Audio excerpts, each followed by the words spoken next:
Hey everybody, welcome to Attempts at Governance. We're at episode 258, and we have a really exciting show for you today. And we're going to start with the state of the Treasury, which is looking a little bit odd. And I'm wondering if we need to use a different resource here, because this week it appears we're down 1.83 million dot from this time last week. Now, this doesn't make any sense. We can't find where that dot went. We did have a treasury burn, so we did burn 120,252 dot. That was yesterday. That was the regular burn. But where the rest went, I don't know.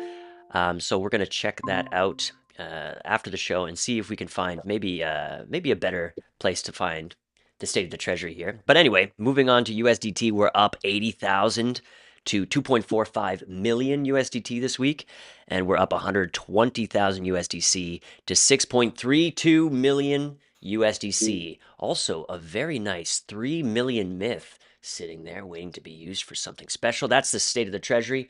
Well, now throw it over to Funky for the state of the funk.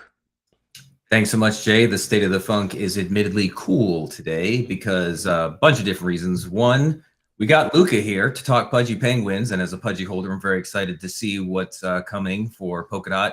Got to play at the Rare Evo booth. Want to give a shout out to Charlie, who held it down for Mythical Games, was showcasing everything there. So we had a great time, Jay, John. We were all there at the booth working at Rare Evo. Yeah. It was really a cool experience overall, getting to know people in the Cardano ecosystem and kind of finding those shared values. Tommy, you would have been geeking out with me having governance conversations. It was quite a real about 45 minutes talking to some IOG folks. So we're probably going to do some stuff with them, but just a really interesting time right now in the ecosystem. Everything feels on the up and up. And of course, I can't wait for people to see that ultra cool podcast of Space Monkeys that we recorded, Jay. Oh, we did record an ultra cool podcast. We also recorded one with John. Also, Finn from Abstract is a very interesting one we recorded, and we recorded one more, but it's not coming to mind right now.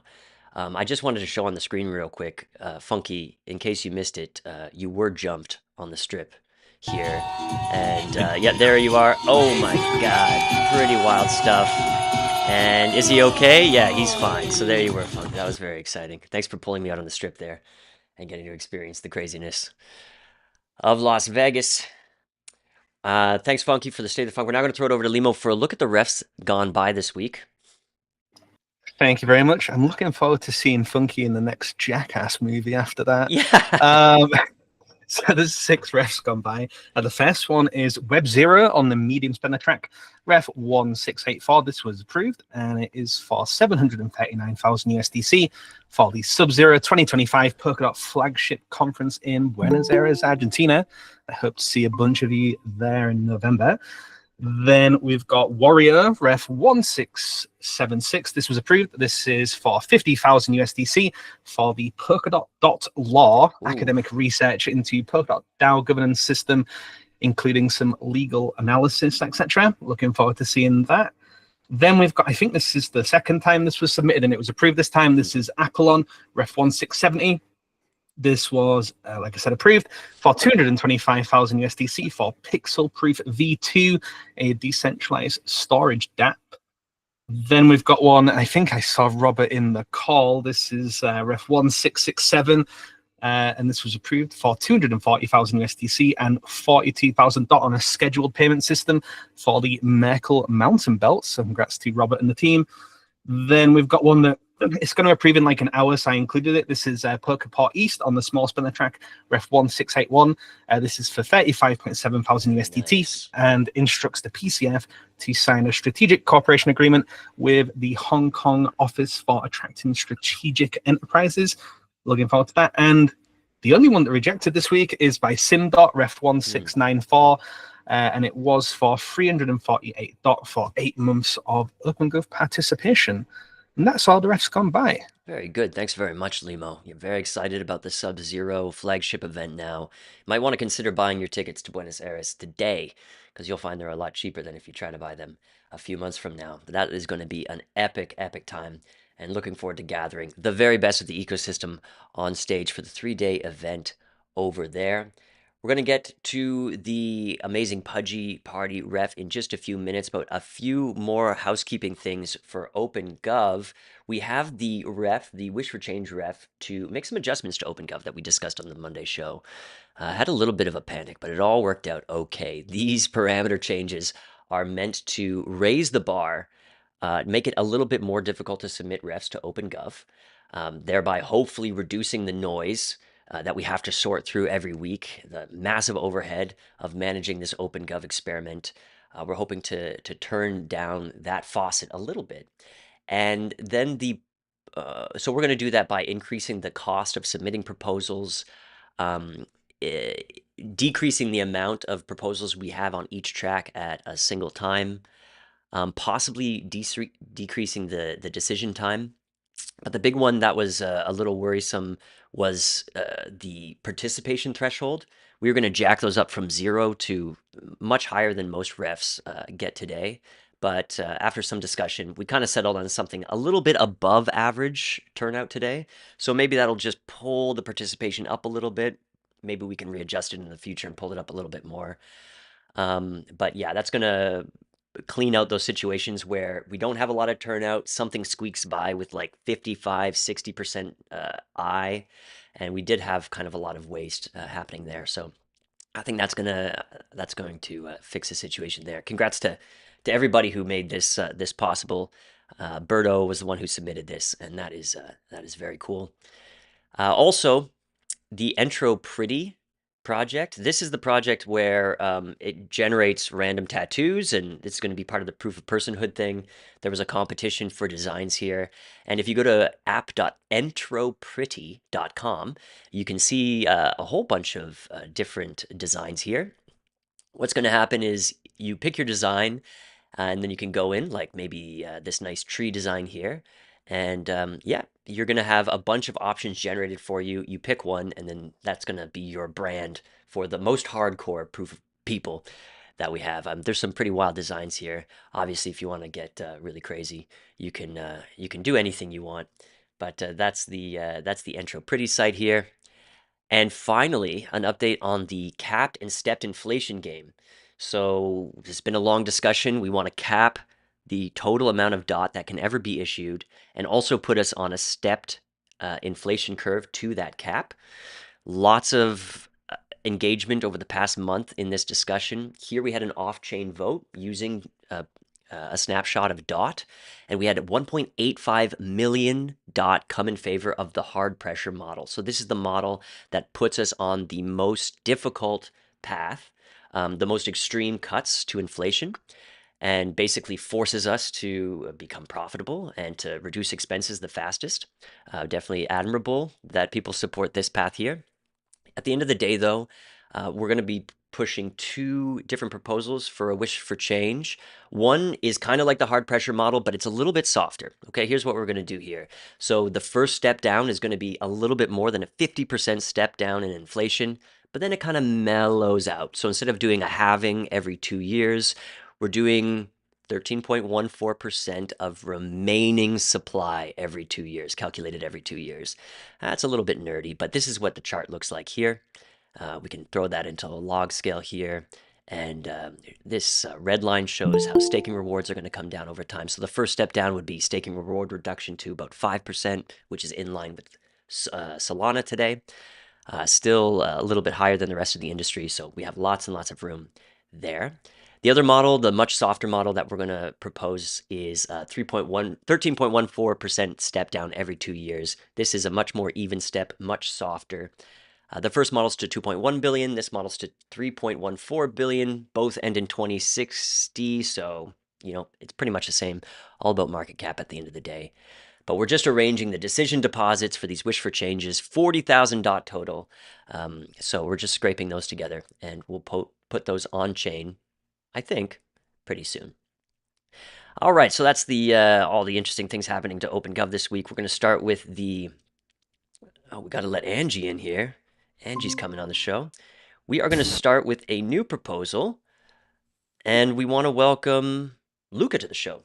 Luca, welcome to Attempts at Governance. This is where we try to manage the Polkadot Treasury pot in an open and transparent way. And we're very happy to see you submit this Pudgy Party, bringing the most beloved characters in Web3 to Polkadot proposal here. Very excited about this this partnership. Welcome to the show, Luca. Well, Jay, super happy to be here, and to the rest of the Polkadot community watching and on stage with me, happy to finally interact with you guys for one of the first times. It's so cool. We've been very eagerly anticipating the drop of the Pudgy Party game. We also have John Linden back on the show. John, congratulations on the success with FIFA, man. That is phenomenal. Thank you. Yeah, it's exciting, and I'm really pumped on what we're about to bring out with Pudgy here. So it's been an amazing start, and I think it's a really cool opportunity. So. Okay, sounds very good. So let's restart the clock here, Funkatron, if you don't mind. And we have 8-minute slots on the clock. Might discuss this one a little bit longer today, but let's see how we go. Luca, 8 minutes. The floor is yours. What do you want to tell us today? Yeah, so first and foremost, thanks for everybody for tuning in today. The proposal that we presented on the OpenGov forum was really predicated around helping Pudgy Party, Mythical, and Pudgy Penguins achieve what I think is going to be one of Web3's greatest gaming successes. I actually believe it's going to be Web3's greatest gaming success, and doing what I think no other Web3 game has ever done, which is our big swing at bat at being #1 on the App Store across all apps. I told John that I would do this, and it's a promise that I don't anticipate breaking. I think the conundrum and why we're talking to you guys today is it's going to be a huge financial commitment from the Pudgy Penguin side. It's already been a huge financial commitment from the Mythical side, obviously building a best-in-class AAA game. And from our side, we're looking at just other places that we can kind of pull to the pot to ultimately get to that end goal of being #1 across all apps. Coming to you guys today, because when I look at this holistically, I think there's 3 really big benefactors for us achieve it if and when we achieve that end goal. I think it's obviously Mythical, which is built on top of Polkadot Rails. It's Pudgy Penguins, and then I think it's Polkadot itself. And so we're putting our best foot forward. All resources and all best-in-class team members are kind of at the forefront of this activation for us. It's internally, the way that I speak of it is it's our franchise product. It's the product that we're going to have tens of millions, if not hopefully hundreds of millions of people playing over the course of the next couple of years. But momentum is big, especially that momentum in the first month or 2 of release. And I think the ask here today is for some additional fuel to the fire to put in those first couple of months to ultimately give it the momentum and the traction that I know it has. I mean, credit to Mythical and John.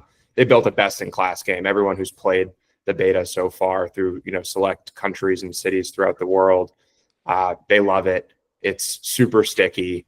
From our perspective, we've never felt more confident about a product before, and we know we're going to make it work and make it a huge success. I think the support that I'm asking the DAO today is, I think there's a headline here, and the headline is #1 across all apps, and that is nobody in crypto has ever done that, and that's no small feat. And it's going to take a lot of levers to kind of get it done. And I think the ask here is, I think just a little extra juice in the tank can ultimately move the needle and be the straw that breaks the camel's back to ultimately give all of us that headline, Mythical that headline, Pudgy that headline, and Polkadot that headline, which to me is the headline of the year, or one of the 2 or 3 biggest headlines of the year. Definitely the biggest consumer headline of the year by far. And so this is what we're bringing to the table and what we want to discuss today. And we would be super grateful, and I know I'd be super grateful if Polkadot could help us move the needle towards that goal. Super stuff. Let's find a way forward here. Angie.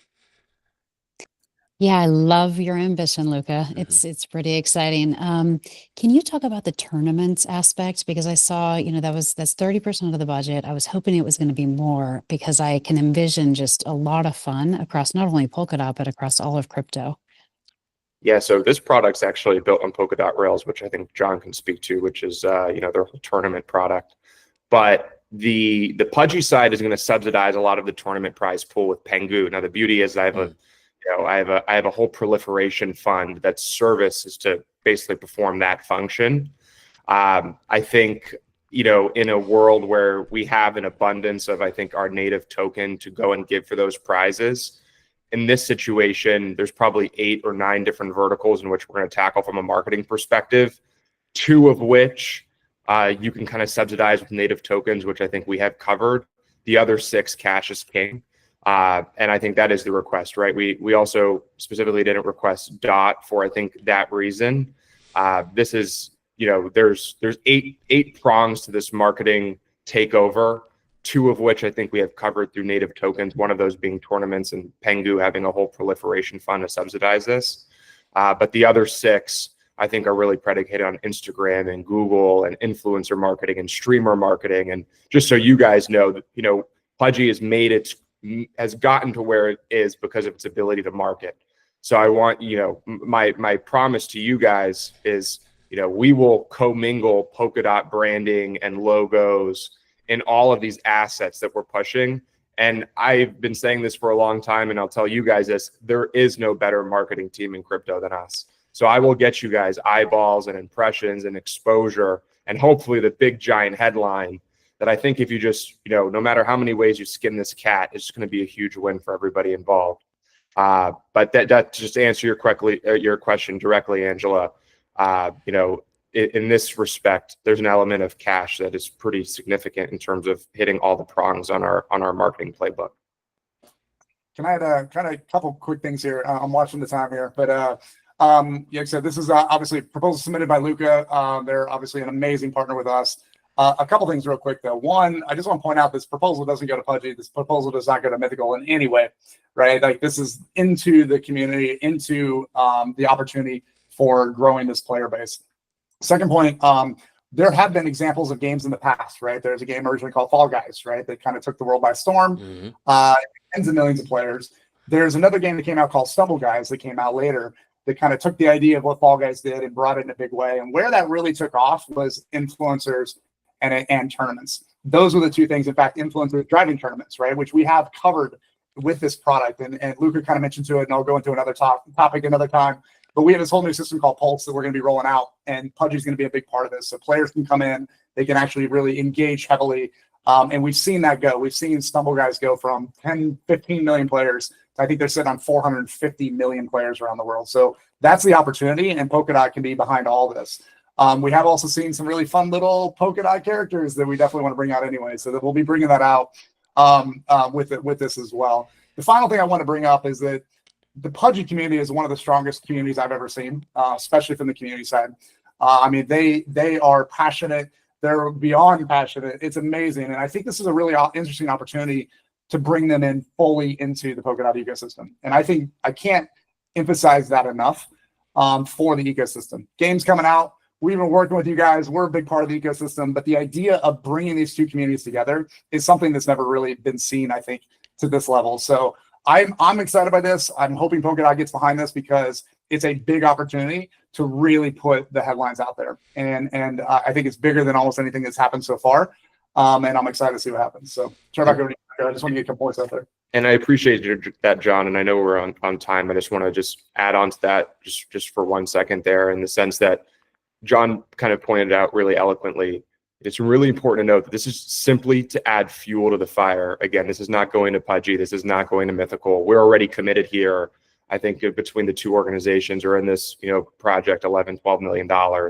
I think for us is, this pool of money that we're requesting is for one function and one function only, which is user acquisition and getting more momentum and more users, on the platform and on the chain. It's killer. And Funky's looking for the button here. Didn't work. Funky. It was so hard not to hit the air horn on Luca. Like, I mean, No, I know. Look, I'm fully on board here with the opportunity. Obviously, Luca's a mastermind in marketing. The Pudgy brand is huge. Aligning it more closely with Polkadot would be epic for reviving the whole Polkadot brand. The headline is big. And I just want to spend a little bit extra time this week on this particular proposal to talk about this, because I know, Luca, John, you guys are very, very busy, so you might not be coming back. But yeah, this is a beautiful opportunity. Now, $2 million presented to OpenGov. It's a big gamble. We don't see proposals of this size go through very much, especially for marketing. I mean, back in the old days, we definitely did, but lately, not so much. But there is a nice breakdown here where possibly if this 2 million doesn't look like it's going to be working out, there's other avenues in the treasury that can work here. Like 600,000 of this is all very well suited for marketing bounty. 300,000 of this would be very suited for events bounty. These are sub treasuries with much less friction that we can look at to get these funds from. A little bit more oversight, but you don't have to face the horde of OpenGov, which you will experience over the next few days, and you'll see what that's like. But we have Tommy here, an expert in OpenGov, who has a comment, and maybe he can provide some thoughts too. All right. Okay, welcome, Luca, to OpenGov. Let's see. It's gonna be an interesting experience. We are always very keen on debating. I appreciate that you're coming. I think the proposal is coming a little bit fast because typically we have a pre-submission debate phase. So I think that would have helped a lot in sort of negotiating basically the deal structure here. Let's see how token holders react. I have two suggestions or additions of how we could sort of maybe put the proposal more in tune that it will attract more voters. First one is you're targeting the user activations, right?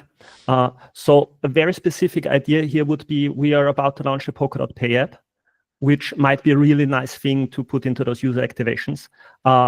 We don't even have to distribute DOT because one benefit of the Polkadot Pay app is you can have like deal with stablecoins, send stablecoin to your friends.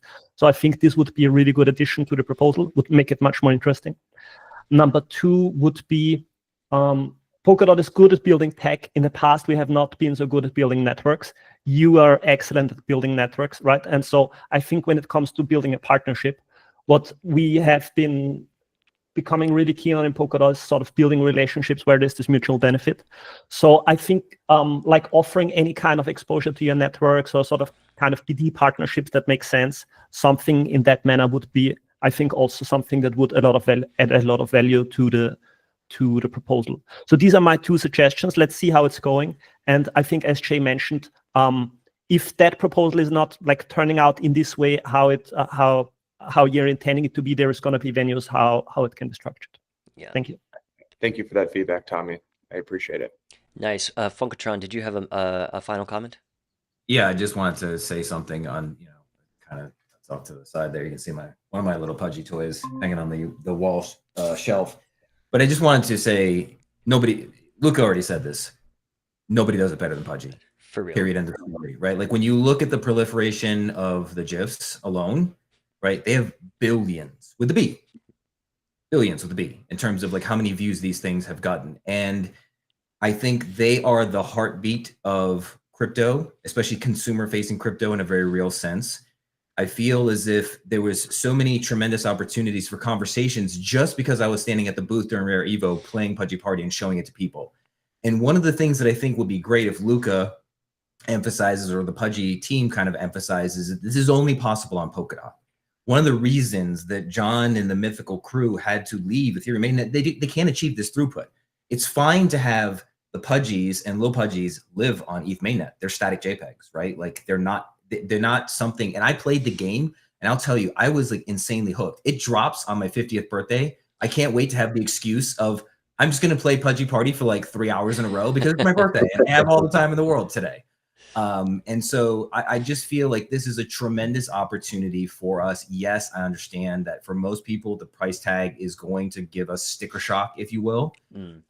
Knowing that this is not a single pot of money, that there's other funds being committed from Mythical, there's other funds being committed from the Pudgy team, that this is all kind of coming together. I hope that people keep that in mind. But Tommy offers great suggestions. And my suggestion would be just that we continue to elevate the brand visibility of Polkadot, talk about how this is all powered by Polkadot, why it had to be built on Polkadot. All those things, as we continue to lean into that, is only going to draw more users, more curiosity about the ecosystem. Hydration's already doing a great job with the DeFi campaign. And I feel like having something coming in from the gaming angle on top of that really just starts to bring a lot more eyes and hopefully new users to the Polkadot ecosystem. Yeah. Cool, cool, nice feedback. Yeah, I understand the timeline is short here, guys. So hopefully we can make quick work of this and get it through. Is there anything else you wanted to say, Luca, John, before we go? No, I think it was all really great, eloquent feedback, and I appreciate it. I think, to Ryan's final point, the moment and the headline, if and when we can pull off that this is the #1 thing in the App Store in this market, Yeah. for everybody listening, like that now is the time for things and levers like that to be pulled. And I'm just unbelievably confident in our ability. If anyone can pull it off, right? And I can only tell you guys that we're going to put our best foot forward and do absolutely everything in our power to make it happen. And I'm just trying to increase our odds here, which is why we set the proposal. And Tommy, I apologize. We should have came to you sooner.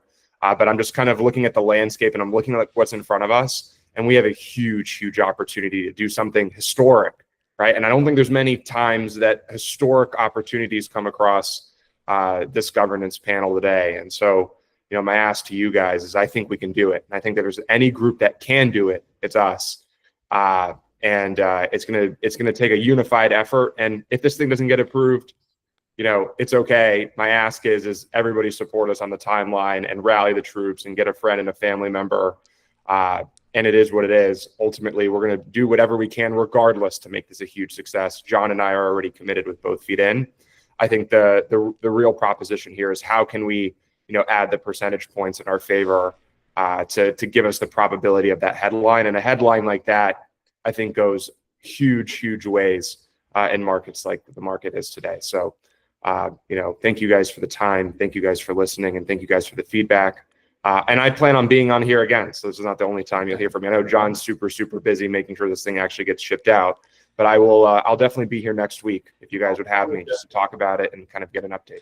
No doubt. Be here with you, Luca. Yeah, so that. Cool. Hey, so do we want to start opening up those avenues to those other treasury pots now, or do we want to wait and see how this 2 million one goes? Like, what do you think, Luca? Let's see how it Let's see goes. how I it mean, goes. I'm we'll figure it out if it doesn't go through. But I'm here to answer any and all questions. And if anybody has any things that they think doesn't make sense within this proposal, happy to adjust it or figure it out, or maybe submit another one if it comes time. But John and I spoke about this pretty methodically, and I spoke about it with my marketing team. I actually think this couple $1 million can move the needle that I think can make a huge difference. And I think the difference for us is I think the first 2 months will be incredibly important, and this game is releasing in a month. So the intent's to really blow it out for this calendar year. So happy to go back and forth with people over the course of the next couple of weeks. Now's the time. Awesome. Thank you very much, guys, for coming on. Thank you, guys. Yeah, appreciate it. All right, we're going to move on now to another larger request, this one from Nova Wallet. 7th proposal, retroactive reimbursement for, well, you can read it yourself, all these amazing features, 980.37 thousand USDC for continued development of one of the most popular front doors to Polkadot. Anton, we have you here. There you are, buddy. Welcome back to the show. What's going on? Hey Jay, all good. How about you? Doing great, man. Nice to see you. Yeah, nice to be here. Thank you. All right, so shall we start? Yeah, we got the timer like rolling. to- Yep, go ahead. Sure. So I will try to be short and concise. We will talk about more grounded stuff rather than the marketing today, but about the Node wallet, which is, as you mentioned, one of the first gateways for the people to join the Polkadot. This is our 7th proposal. It's on the heavy side in terms of the features, so I'm pretty sure that we'll have the second part the next week, but I will do my best. So I will do the quick overview how the proposal looks like. By the way, it's proposal 1702, so you can find it on Polka Assembly, Subscore, any governance tool. And it has pretty much large features that I would like to emphasize on. Speaking more precisely, I would like to cover the one-click cross-chain swaps, multi-sig wallets, and other features today. So the proposal is crafted in a similar way than the rest of ours, so we can find out the context, the summary, And we have also added a new section here, which is adoption and sustainability. So you can get the insights how we basically judge the success of the Know wallet, right? What metrics do we use to understand are we doing good or not, right? And one of the metrics you can see here that we basically increased almost on 40% in total stake through the Know wallet since the last referendum, which I would like to remind that we've been always on the top of the staking up in the ecosystem, and that basically after this time frame we just fortified our position even further. Another metric that we use is basically how often people do the swaps on the hydration. Quick reminder that we do not track any data from the users, so we do not do that. What we are using is only the on-chain data, and with the systems like a hydration, having the referral code on-chain simplifies this process a lot by giving us opportunity to judge, again, did we do a good job or not?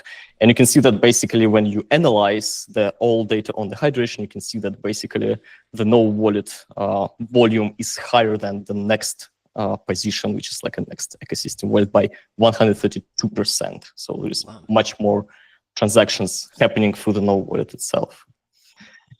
Next one is the sustainability and revenue, which is a very interesting topic and which we've been working on this year, 2025, by basically trying to generate these revenue sources to Know wallet so that we can ease on the treasury funding.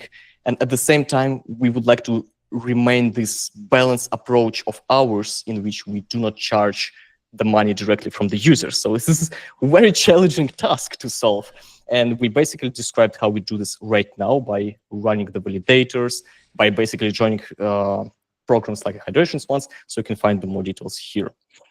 And once again, we have the sections regarding all the infrastructure and additional products that we design and develop so that you can get a larger scope on what we do on a high level for the Polkadot ecosystem, or where you can meet our work as well, besides the Know wallet.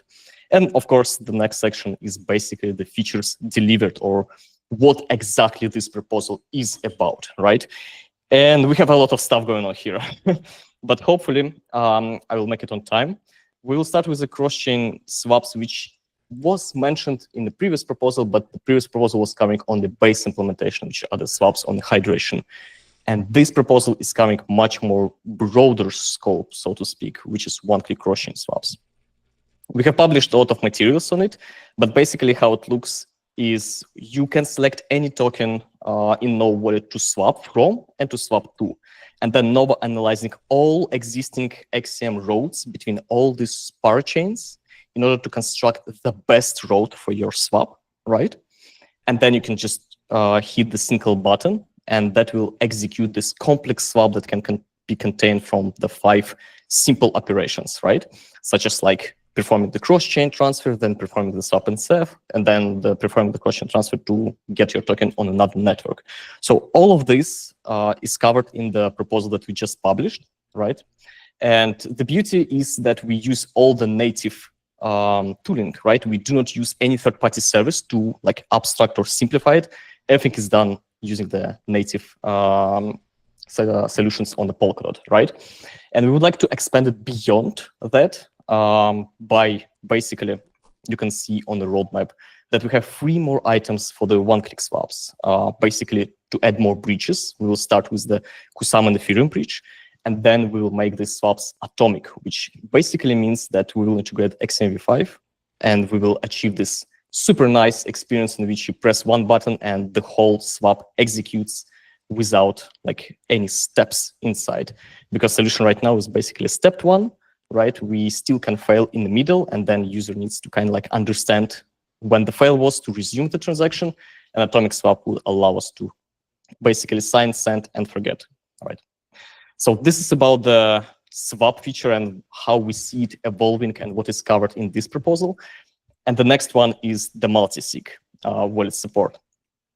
The multi-sig is a very interesting feature to kind of process in the Know wallet, because you usually think about the multi-sigs as the feature for the enterprises, for the big wallets. But the reality is that our ecosystem is very special. We have much more participants with the multi-sigs and different complex account structure that are basically not the power users or super users. Think about the curators in the bounties, right? The people who have the domain knowledge, but not oftenly have the technology knowledge to participate in the bounties on the required level, right? And the solution to have the multi-sigs in no wallet is ideal for them because they can sign all the multi-sig operations on multiple networks, Polkadot, Hydration, many more, basically on the go. And the cherry on top of that would be the unique value that we're about to bring, which are the push notifications, which basically allow you to not only sign it anywhere on the go, but do that immediately when stuff is happening, right? So whenever someone will sign the transaction in the multi-sig, you will receive notification. Whenever a transaction is created in the multi-sig, you will receive notification. So all of that will allow us to move much faster in the OpenGov environment, right? Which naturally gives us much more efficient environment in the ecosystem for the OpenGov, right? And at the same time, like first is our ecosystem is very special. And the second one is that we see the more enterprise push in the Web3 ecosystem, right? Which means that we as a Polkadot ecosystem really require a solid and reliable tooling all over the place, not just like mobile wallets, but also the multi-sig solutions. And previously, we did not have any solid mobile experience for the multi-sig, so we have to fill this gap. So this is why our team jumped to this activity. And I see that I have just one more minute. And I wanted to highlight, like you can see all the features that we basically listed in the proposal in this deliverables table. But I would like to highlight one specific section, which is very new to this proposal as well, which are additional deliverables. Those deliverables you will not find so-called like built into the Treasury, but we decided to self-fund those activities and basically jump in to generate the revenue from this and then fund them, fund the development of them. Speaking of those are the debit cards, Mythical staking, and the Nova shots. So we are not going to charge the Polkadot Treasury for these expenses, but rather we decided to jump in and self-fund those. Oh my God. There it is, Exactly. the ultimate timer, and we never go beyond time in this show. Yes. Anton, thank you very much for presenting this. You know, everybody loves Novo, so I'm assuming that we're going to have good news next week. But yeah, thanks a lot. Excited about the multi-sig stuff. Multi-sig's still troublesome. And yeah. Not anymore, Jay. Okay. Just All right. update your Nova wallet and maybe wait for 1 or 2 weeks for the push notifications, and then it's just a nightmare from the past. All right, sounds good. Thank you very much, Anton. One more brand new ref to discuss this week. Looks like we have a gambling debt to pay here. Funky is on ref 1704, looking for compensation for his work at Rare Evo. I gotta say, watching Funky work a booth, very impressive stuff. He had a lot of new friends around him, and it was very. What was the trick to working that booth? People are like, oh, what's going on with Polkadot? And you're like, let me show you FIFA Rivals and Pudgy Penguins. And then they were totally blown away. And it just changed everything for them. Funky, you're looking for $2,000 to pay for your contribution here. What do you want to tell us? Yeah, so I won't even take the full 8 minutes. Yeah. Basically, the one thing I just wanted to say is, first and foremost, thank you, Jay, because you were instrumental in me being there at Rare Evo. I want to kind of give some backstory and context for people who didn't know why we were there as Polkadot, as a group. Yeah. So basically, Cardano ecosystem, their primary thing, like we have Decoded, they have the Cardano Summit. And their secondary tier thing, which is put on by Rare Stake, one of the staking pool companies that also has a media company. And so they do these events. They started Rare Evo a few years ago, but they wanted to expand it beyond just Cardano and turn it into a broader crypto conference. So they literally reached out to ecosystems, right? So Polkadot was invited, Abstract, right? We saw a bunch of the team, saw my friend Shiv, they were invited, Solana, Algorand, Virtual's ecosystem was there. There were a number of other ecosystems there. And what was really great about it is that these are folks we wouldn't normally intersect with. I mean, sometimes crypto is still very tribal, very, kind of insular and kind of isolated. So it was great to be given an opportunity to have conversations and do that sort of cross-chain collaboration. And we had incredible conversations. One of the ones that you and I certainly are most hyped about, and this is what I was alluding to earlier, Tommy, was that we met folks from IOG and governance. And what they're doing is they're still in this more like our Gov1 setup before OpenGov. And they're actively reaching out to other ecosystems to find out what governance looks like in those ecosystems. So they were absolutely floored that we have 1,700 refs in just a little over 2 years. They're like, how do you keep up? They have had 78 total. And they have a constitution. They have sort of this tripartite setup where there's like 3 different bodies. There's like a constitutional kind of convention or council that's duly elected. There are the staking pool operators, and then the delegates themselves. So really fascinating structure. One of the things that we're iterating on is potentially doing like a quarterly, maybe as frequently as a monthly sort of cross ecosystem governance dialogue, like a symposium where we bring people together and have conversations. Tommy, you'd be wonderful at this, you know, just looking at what other ecosystems are doing, trying to establish best practices. But I met all sorts of other folks. I met people like business opportunities. I met a guy named Mike who I introduced immediately to Strind because he's really into esports.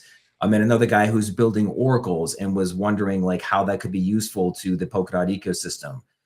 You know, just all sorts of different conversations, people from all walks that were either just directly involved with Cardano in some way or just adjacent to it and just having conversations.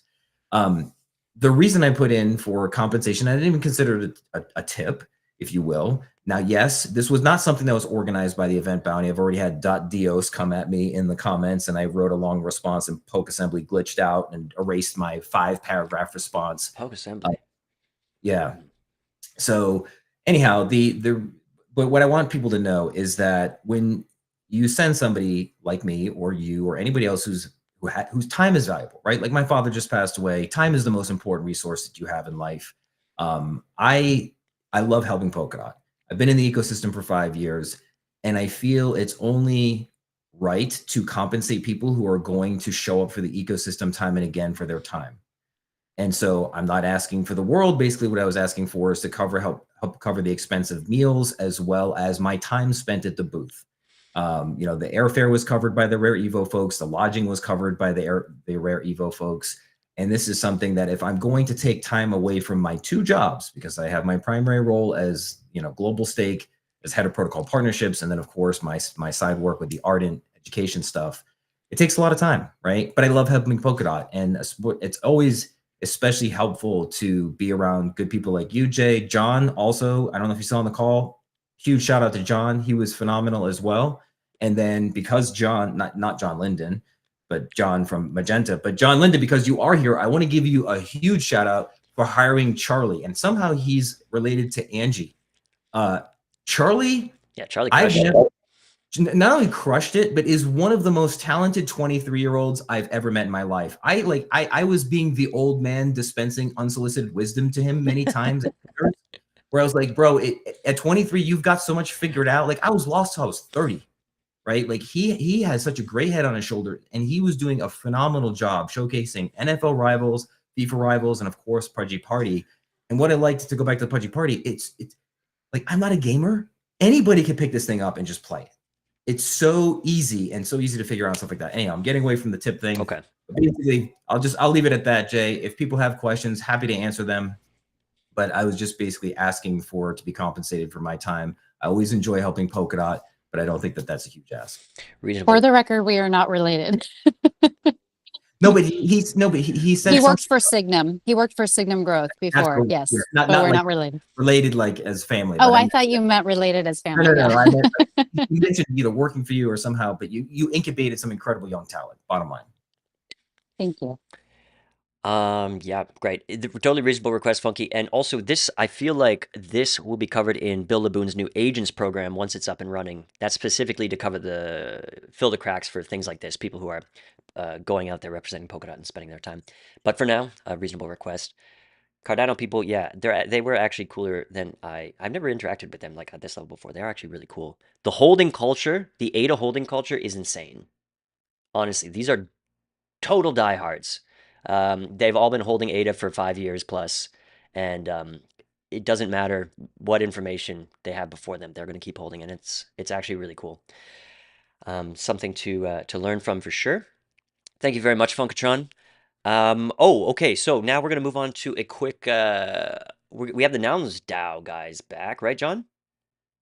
That's right. Nouns DAO guys are back. What's up, guys? Welcome back. Also, yeah. Quick shout out again to Charlie. It was fun to see a guy first time in Vegas too, just holding it down, like eyes popping out of his head, because that's just what Vegas is, like. Crazy. But I think he represented really well, and I know he got to know some of the different ecosystems there too. So it was pretty cool. Yeah. So Nouns DAO's back, and we're going from one awesome Ethereum community with Pudgy Penguins that's coming over potentially, or is, to Nouns, which is another one. I think there's not a ref associated with this. It's really there's an agreement to kind of launch a collection of nouns on Polkadot. And if anybody knows about the Ethereum community, there's it's like an 8-figure treasury, so it's a pretty big deal if they come over. And I think the goal would be to get them to launch on Hub once it goes live. And along with that, there's a proposal for the Decentralized Voices program. So that's kind of what this is all about. When they presented last week, they went into like the main part of the proposal, but we thought it'd be worth having them back to kind of explain a little bit more of the maybe the technical kind of more of a technical Q&A, going a little bit more to any questions people have about the interface and kind of what the roadmap is and where they are. So I guess Manny is here to present. We have a couple links here, Jay. I'll just drop them in the chat here that has whatever you want to kind of show. There's like the front end that exists right now. The GitHub repository is public. This will all go into the forum proposal. And then there's kind of like the current voting mechanism on nouns that we can see moving forward. So, Manny, are you here? Ted? Yeah. Thank you. Thank you, guys. Thank you for having me. Let me quickly share my screen. In our last meeting, we did show the front end, and from users' perspective, how does it look like? Today, I'll try to explain a little bit more on the overall architecture. And if you guys will have any questions, I'll be happy to answer. Anything that I won't be able to answer, I'll be updating on forum tomorrow. So the overall architecture, we've built this as a layered system. I see a lot of feedback from different community members that they're confused. How does it work if there is a proxy system, or what we do? So what we have built this as a layered system. At the bottom, we have the data ingesting, pulling from Polkadot, GSRPC, for on-chain data, and APIs from the Polka assembly, and Subsquare for off-chain discussions. That feeds into our RAG index, basically our AI's knowledge base about all the proposals and the governance history. The AI layer sits on top, evaluating the proposals against user-defined principles. But here's the key part: is the AI never directly controlled funds. That's the explanation on the proxy side. What we use a 2-address architecture, where the AI controls a small test account, and the main account mirrors those actions through restricted interface. And that's why we're calling a mirroring system rather than a proxy one, where you have to give full access of the wallet to the bot. And the core components, the heart of it's event-driven architecture. We subscribe to on-chain events from our test address. It's specifically watching conviction voting events. When the test votes, we extract all the parameters: track ID, direction, conviction level, amount, and the main address replicates that exactly. And everything runs in sandbox with restricted APIs, as you can see in the diagram. And the main address sandbox only exposes a specific function. It can mirror observed parameters, but can't make arbitrary calls. This is on the safety boundary. If we talk about on the data flow, when a proposal comes in, we pull it from multiple sources, deduplicate, and analyze it. The AI generates a position card with reasoning and the sources I did show in our demo last week. Before any vote, we publish the plan parameter to IPFS and anchor the hash on-chain using system. After execution, we publish the receipt. So basically, anyone can take referendum ID, run our public verifier, and it'll show both test and main transaction hashes, all parameters, and confirm the match. On the infrastructure side, this is the explanation how we're rolling out for the Polkadot. So we're running multiple RPC endpoints with automatic failover. If one goes down, we switch seamlessly. For storage, we use IPFS for all documentation and receipts with on-chain anchors for permanence. If automation fails, we fall back to manual execution with human oversight. We're supposed to go live on Polkadot by Monday, which is a few days apart, Monday or Tuesday at latest. So we'll be able to show demo on Polkadot ecosystem next week as well. So if you guys have any questions, please go ahead. That's on the architecture side. Yeah, I'll just say if anybody wants to set up a one-on-one demo or anything like that, reach out to me or Jay or whoever, and I can arrange that. I know the team here is super happy to walk anybody through the tech, and it's important to note that they're about to deploy. They've done all the data scraping, and it's a really, they've done their homework and are really keen to get involved here. So appreciate everybody's support. Let's dig in more where we can. All right, cool stuff. We just have a minute or so left. Does anybody have a question or comment on this one? Well, huge shout out to John. That's the last thing I wanted to comment on. I think I'm the fourth person to give shout out to John. Florentina. Yeah, that's great. Actually, I was also going to say that. Shout out to John for bringing you guys here. But I was wondering, if you don't get selected for the DV cohort 5, will you still be testing this during the next few months on Polkadot?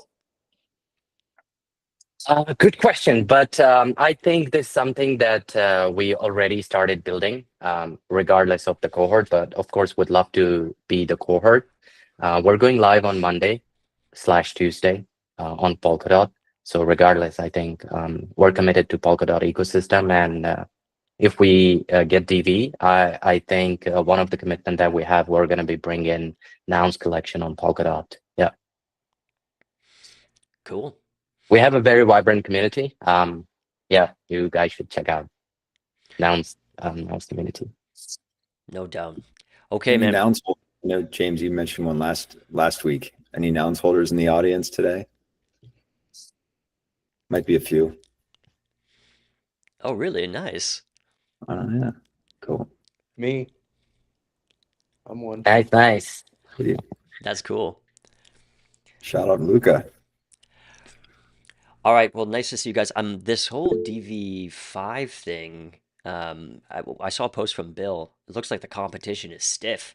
So it might take them a few minutes to sort through all that and make their decisions.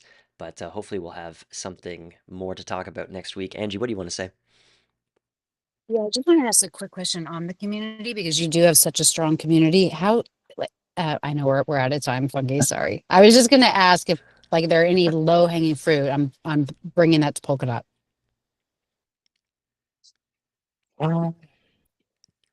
The question is for me? Yeah, on the Nouns community. I don't know, to be honest, how to answer that. What do you mean, Angie, in terms of low-hanging fruit? I'm happy to kind of, fill you on the side given the time, but Just, we can talk separately. I was just thinking, I'm big on community and gaming, and it's super important. So I was just trying to figure out, are there events? Are there, how can we tie them together? But we can talk separately. Nice. We'll take that one Yeah, offline. we do have. Perfect. Sweet. Thank you very much. Okay, we're going to now talk about some refs that we've been following previously on the show. Refs on the go. We've got Creel back for Gossamer here. Now, this one is not looking so hot halfway through the decision period, but really anything could happen, and anything may happen. We have 3.9% support so far, with 33 million on the nay side. But Creel, you wanted to come on and say a little bit more this week. Welcome back to the show, sir. Jay, you're looking into the wrong proposal, I assume. Wait. What? Oh. Is this? Oh, no, you're right. What's the new one? Sorry. Yeah, there is a link there. No, what's the ref number? 1699. 1699. My apologies. All right, we have a ref that's right on the line here, looking pretty healthy, actually, just in the beginning of the decision period. We have Kirill back on the show to talk about this ref. Just 6 million on the nay side, 7.6 million on the I side. Forget everything I just said. Kirill, looking good, man. Welcome back to the show. Sorry about that. Right, thank you, Jay. So I'm gonna share the screen with Referenda. We did submit a new one, so this is my third time here regarding this Referenda. Yep. So we did make the changes as was announced to make the milestone payouts. This is the first update. So secondly, we did updated the milestones according to each particular delivery. We also did the frequently asked questions and also the questions from the previous Referenda. So far there was no any new questions. Honestly, I believe everybody is like pretty silent before DV's rotation. I don't know, but nothing happens. The only important update is we did get a public statement from Parity.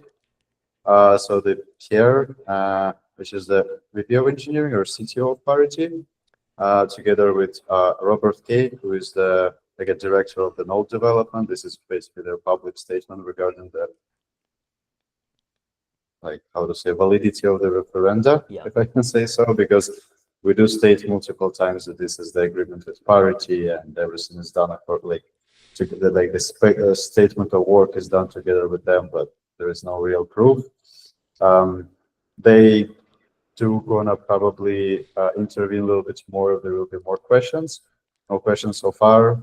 But yeah, please take a look. I don't have much more in terms of updates because it's pretty much the old referenda, only the milestones were added. And I'm happy to answer any questions if there are questions. Sure. Yeah, as you mentioned there, things are a little bit quiet and maybe even creepy, waiting for the new DVs to come in. Anything can happen, but nice to have Parity support there in your corner for sure. Anybody have any questions or comments for Kirill while we have him on the show? We've been discussing this for several weeks now, so yeah, probably not a lot of extra.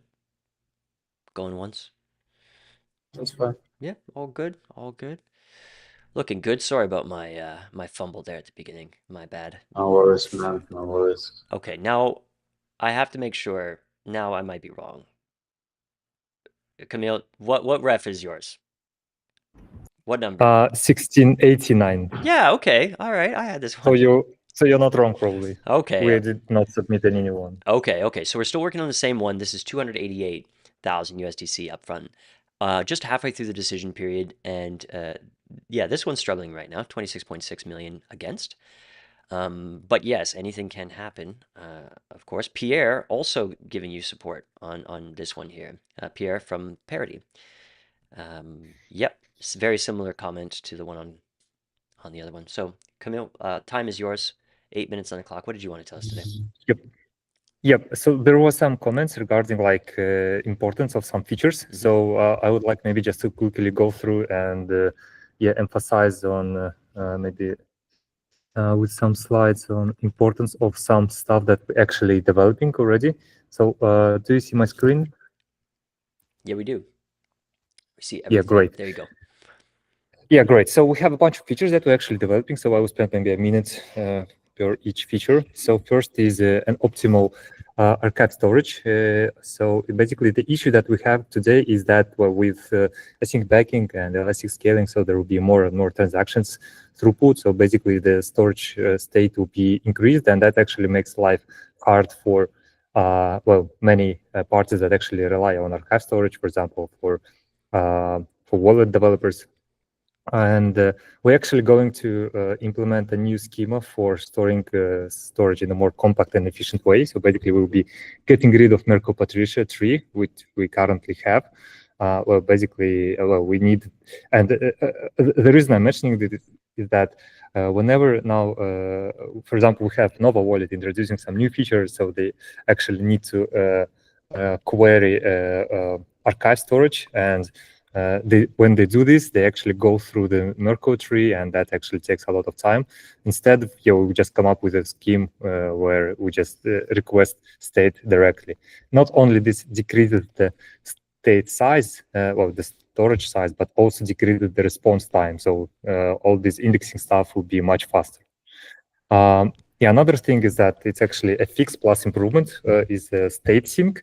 Again, we have this Merkle Patricia tree, and today, whenever actually any node, most of the nodes, when they start, they do not actually go through applying, executing every block. They actually do downloading all the blocks, and then they download the most recent state. The issue with Polkadot DK is that this state, when it's huge, and this is the case for, again, many parachains, especially with elastic scaling and gap sync breaking, well, this state, they actually, Polkadot SDK stores this in RAM, and sometimes the state cannot fit in RAM, and then node just shuts down, and then they have to start from scratch. So we will be storing this on disk, plus introducing some improvements to responses. So state sync, yeah, will be fixed, and it will work properly and better with our fixes. Next is actually, well, it's a bit technical one, but it's an important one. So it's a multi-slot collation. It's actually improving the liveness of the parachains. So today we have, for example, we do not have the single honest collator assumption. And what could happen is that, well, if we have, for example, this green collator who is honest, and all other collators, they are dishonest, they are malicious, they can actually censor this collator. So for example, this red collator created a block, and it didn't propagate it to the green collator, and the green collator couldn't produce his block because he didn't get the previous block. The way it could be fixed is that if this green collator would have enough time to actually fetch this block from the data availability layer from the relay chain. So, but to make more time to actually, this availability is kind of slow a bit. So to increase time for this green collator, we actually might, well, instead of rotating blocks, instead of just rotating collators every slot, we can just rotate them every few blocks. So that way, green collator would kind of have enough time to get the block from the DA and create his own block. That's actually important. So basically what we get is that even if we have a single honest collator, then your chain can move on. And that's important because, well, with minimal relay and moving all of the important stuff like staking, governance, and so on to parachains, so that's crucial thing to have. The next thing is faster error recording. So basically, just very briefly, how error recording works is that it's an essential part for the data availability. And what we do is we're taking some original data, we extend it through the polynomial, then we create a Merkle tree on top of that. And so first of all, yeah, we at Code-Review already have implemented in the past the fastest error recording because we optimized this polynomial part. Then there is an RFC for replacing this Merkle tree, which is currently Merkle Patricia tree, with binary tree. This kind of speeds up the, well, basically the creation of the Merkle tree and also the query part when we need to verify that some part of the data is actually well, authorized by the Merkle tree. So yeah, we'll be doing some, we noticed a lot of ways where we can optimize, and that actually should increase the data availability throughput for Polkadot, which again is important for high throughput parachains. The next thing is kind of hard to visualize, but long story short, yeah, it's an improvement for testing. We basically will be integrating Polkadot. We are already integrating Polkadot SDK into Shadow framework. This would allow actually to have deterministic execution of the Polkadot node, and this is very useful for testing. And so today, if we, for example, run 1,000 tests and just a single of them is failing, then we have no way to reproduce this exact scenario that actually led to this failure. Or we just need to, again, maybe execute tests 1,000 times and hope that it will pass. Or it will go through the same scenario. And with Shadow, we actually get determinism. So, you know, for example, in our test, we were able to have we took a node and then we integrated it into Shadow, and then the block hashes of the blockchain were the same every run. So basically, the chain was deterministic every time. And the nice side effect, which Parity actually really enjoyed when we told them, is that the execution times is faster than the real time. So the simulation runs faster than the real time. So we basically, if we run this test on some different machines, what we will get, hopefully, is that, well, integration tests, for example, for a running of, I don't know, some network of an hour, hour in the virtual time, will actually pass in less than, I don't know, maybe 30 minutes or maybe even less in real time. So this is actually important for engineers who are testing their scenarios. So that's actually what we do here. Yeah, hopefully that was helpful. Yeah, happy to elaborate more or answer any question. Very, very cool. You know, personally, like I've been kind of like on the fence about this whole thing, like funding other teams for stuff that's outside of Parity's current scope. I just didn't really have an opinion, but kind of more recently, I've been thinking like this kind of makes sense to have expertise outside of Parity, this deeply involved Look, in Polkadot. First of all, it's nice to have an expertise outside of Parity. Exactly. Second, it doesn't matter for token holders. Does it really matter? Like Web3 Foundation dumps their dots to pay Parity, and we basically, yeah, No, just kidding. and we are I don't know. It's basically governance. OpenGov is doing the same, so it doesn't matter like who pays us, but we kind of get the expertise from the different teams. And honestly, I think our price tag is lower than what Parity might ask. I don't know. Right. So hopefully, I don't know, this kind of makes sense for everyone. Oh, Camille, thanks very much for coming on. That was a nice for having me. breakdown. Thank you. We'll see how this is going next week, and if this turns around. We have one more group on the show who we've seen previously, and this one is looking good. Aiden, welcome back to the show, and congratulations on the support. We are now at 87.2% eyes on this proposal here. 41.45 million dot on the eye side. That is so good to see. How are you feeling? Hey everyone, yeah, feeling great. It's great to see that like the back and forth feedback that we've been having over the last 2 months with everyone has been fruitful, and it seems like now we've come to something that everyone is excited about and happy with. And so yeah, things are looking good from our side. I think our roadmap's also now solidified in the sense that we're kind of excited about some of the new features and liquidity that can be unlocked for Polkadot, and we've already actually got some new connections launching soon that will probably double or even grow our TVL even further in the coming months. And so, yeah, things are looking up. So I didn't have anything to present today. I just wanted to pop on to still be here to take any questions or feedback or discussions that anyone else wanted to have. And so, yeah, that's so from my side. Cool. Anybody have any questions, comments? No, this is looking good. I think overall this price tag has come down like almost half, and the scope has been solidified to be, I don't know, more in line with many agents and momentum in the ecosystem. So this was a big win, this negotiation, I think, on all sides. And your team is happy as well, Aiden? Yeah, I think we still obviously have kind of less than we had originally agreed to, but we do understand that kind of the lay of the land has changed.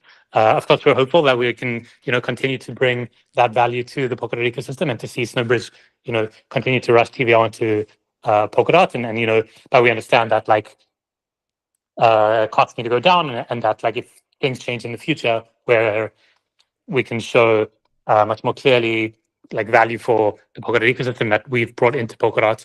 We obviously hopeful that those kinds of incentives will be relevant again in the future. But yeah, for now we're totally happy. Okay, that's really good to hear. Very nice. Hey, another negotiation that looks like it's going pretty well is Polkadot Africa, Ref 1693. They cut their ask in about half, and now they're enjoying 82.3% support on the I side, 31.6 million dot, lifting their vision up. So congratulations to them. Clary's, however, still struggling to find some footing here. Now 46.3 million dot on the nay side, and not much support with just a few moments left in the decision period. We'll have to see how they rethink this approach to OpenGov and see if they manage to continue this project. And then finally, Subwallet, still missing them on the show, but they are in the final, 3 days of their decision period, and they are technically over the line, 52.1% on the I side for them. But this looks like it will be in sudden death because they have a 7-day confirmation period ahead if they make it there on the big spender track. So we'll have to see what happens there. We'll now open it up to the panel for anything else we want to discuss. A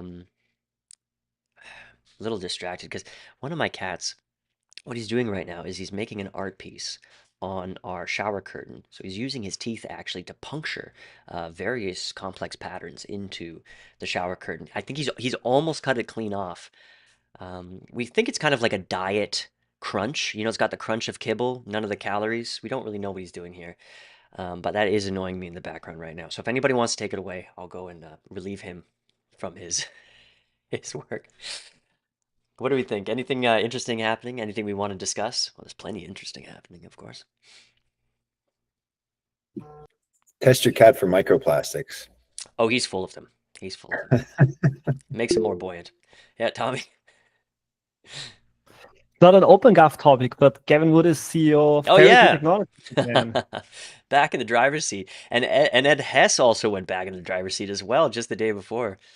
Founder season. Who? Ed Hess from Energy Web. He's the CEO of Energy Web X now. Yeah. It's big stuff. Oh my God. Some people said it's gonna be the Steve Jobs moment of Web3. Yes. Well, it's nice. I mean, who wants to be CEO during the bear market anyway? No, I thought that was very Another thing news. that is important is the change of DV. I suppose tomorrow or the day after tomorrow, Web3 Foundation will inform who will be the next. The central voice is cohort 5, so it's Wow. important too. What do you think so soon? What makes you think so? I mean, that's great news. You think? Okay. Yes, I suppose tomorrow they say that from 15. If I'm not wrong, Yeah, from yeah, yeah. 15 they will change inform. I think you're right. Florentina.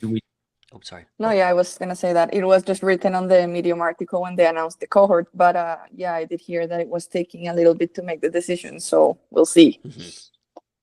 Do we know if they're changing the number of DVs or anything like that?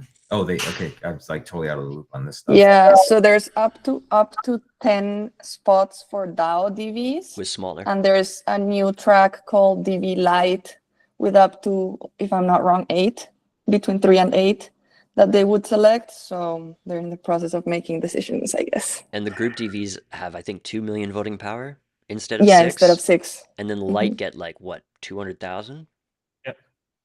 I think it's 10 and 10. Oh, 10% of the DV delegation. Okay. So, according to Medium, will be that the DV leader will have the 10% of the DV delegation. So. And the DV Light are only mandated on tracks where they have expertise in. Yes. I like it. Me too. Yeah. Interesting. Cool. Let's see what else we have. I'm just gonna scan the refs right now. Yeah, I think this Pudgy Party one is interesting. I hope we can work something out there and add to the pot. That's going to be really cool. And nice that he's going to come back on the show. He hung out like most of the time until he had to leave. Yeah, man, Luke is cool. Yeah, I mean, just looking down. Oh, Wagoy. That's interesting that we haven't had them on yet. But this Wagoy ref is 54.5%. In favor, almost halfway through the decision period. So pretty even split for Wagoy here. This is the previous proposal was asking for kind of 2 milestones with segmented payouts. This is just, I guess, one of them. And this did almost pass, except something happened last minute last time, but I can't remember what that was. Yeah, Limo. Sorry if my microphone's bad. You can hear me, right? Yeah, we can. Yeah, you're good. Yeah. You sound amazing. There's like a yeah, always. There's a side discussion going on about some stablecoin acquisition. Oh yeah. A few of us are discussing the best way forward. Normally we have two DCAs ongoing. Currently there's only one of them. So we're thinking about what the best way to proceed is, maybe with like a 6-month DCA into stables. Yeah, hopefully we can present that in the next week or so. I think it's a good idea because people need to spend money normally in stables. So if there's no stables, then people just get sell the dot, and everybody loses. So probably a good idea, same as last time. Yeah, sounds really good. And also brought up in that side discussion was the new bounty palette that I believe is having. It's under one more review. Then we're going to audits and then hopefully include it in a runtime near you soon. But that's going to kind of change the game as well because then we're going to have bounties hopefully taking on stables instead of this valuable dot. Yeah, that's good. But the new bounty palette is going to be part of the hub, is it? I would suppose so because Maybe. it seems to me because they rewrote everything for the hub migration. I mean, they had to rewrite everything, and the new bounty palette is the one that can also hold stables, right? Yeah, you're right. Yeah, you're right. You're in it. Yeah. What do we have? I think we have hub migration for 4th November. Okay. They committed to a new date, but this one is agreed with all the integrators. Nice. Like the centralized exchanges and so on. Yeah, it's all hands on deck over at Parity for Hub, which is makes a lot of sense. Super important. And yeah. Oh, the OpenSync program that I promoted a little while ago, 30 people applied. We let in 14 people into the first cohort, and they already have 3 projects that they're starting to think about and work on. Really high quality people. Often on the show we've said we've kind of had a talent problem when it comes to management. Turns out we just didn't ask people if they wanted to manage it. Now we have a bunch. So that's pretty cool. And we'll see what comes up out of there. We have John in there. We have James in there. Shout out to John. Just got to give a shout out to John. Okay, Too many shout outs today, man. How does shout out for me? I mean, how does it get triggered? Can someone say we should have an open sync, or like how does it work? Oh, it's just the name of the working group, and the working group is coming up with projects to present in this new request for proposal requesting work style. So there's a few projects going on. Okay, got it. Yeah. If you have anything you want seen, but you don't have a team to build it, come to us, and we'll try to turn it into a deal that's good for the Treasury. That's the whole idea here. We're making deals that are good for the Treasury rather than negotiating deals over several months. Jay, shout out to you for doing that. Way to put it together. Stop it. Big shout out. Thanks, bro. Yeah, it's a pretty cool idea. Yeah, that is cool. I like it. I have something else. So Polkadot 2.0 launch party, the hackathon tracks. So we are gonna have 3 official tracks. One for Parachains, one for Polkadot SDK, one for Tinkerers. But then any team that also wants to participate in a hackathon, they can also set up their own tracks, and we're gonna enable them to set up a track. So that is also something where I'm thinking maybe we could even go to OpenGov if we have like very specific ideas of what we want to see happen in the hackathon. Like maybe there's also a crossover to OpenSync. For example, if we need certain applications that like index data from the blockchain or something, like where we often say, we would actually need that kind of data, we could make it a specific project for the hackathon actually. Cool. Yeah, nice. Speaking of hackathons, I just had some discussions about PVM. It might be interesting to do a PVM hackathon in the future. PVM, especially showing off what you can do with PVM, which, if I understand it correctly, is you can do on-chain compute with PVM a lot more than you can with EVM, which I think is very poor. So showing on-chain computation with smart contracts via PVM could be cool.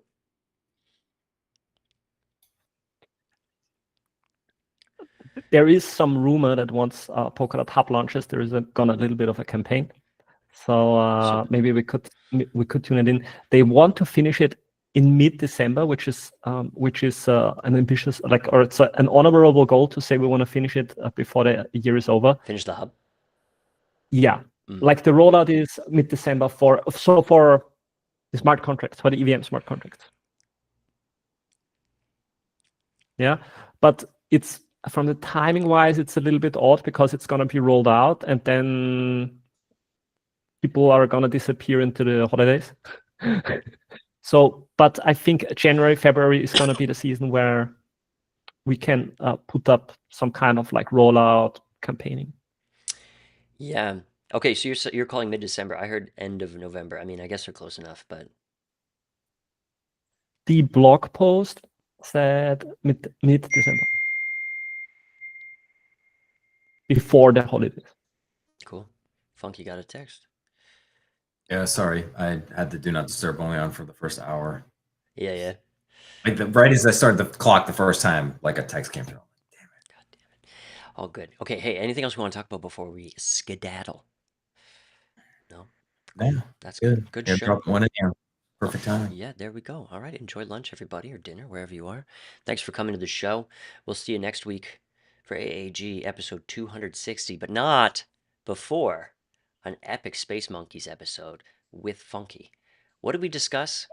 Yep, we talked about leadership in the Polkadot ecosystem over a couple cigars, and it was a nice conversation.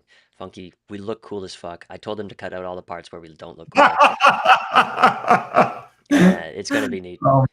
I thought it was gonna be later in the sequence because I know you did a bunch and I think I was last, so I just assumed it was gonna be out. Gotta get you out. Everything else is well timed. We gotta talk about. We gotta get it's an extended state of the funk, let's just say.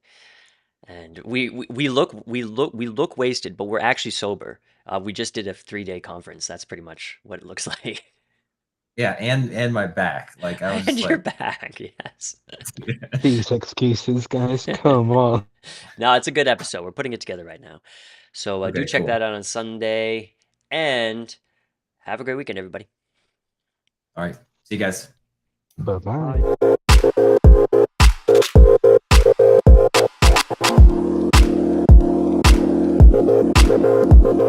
Bye.